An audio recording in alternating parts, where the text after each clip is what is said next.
Quan s'enlaira un avió, hi ha un instant que sembla impossible. Passa tot just quan el tren d'aterratge i la pista, simultanis, s'alliberen de l'últim pes de la nau.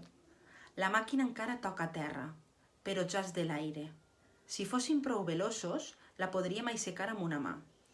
En aquest instant fugaç, els voladors de vegades tanquem els ulls i de vegades els mantenim oberts per demostrar-nos que no tenim por. Però tampoc no parpellegem. I a partir d'aquí, elevació. Hem de tornar a ser horitzontals per sobreviure. És un fragment cap al final de la novel·la Primavera, estiu, etc. de l'escriptora ebrenca Marta Rojals.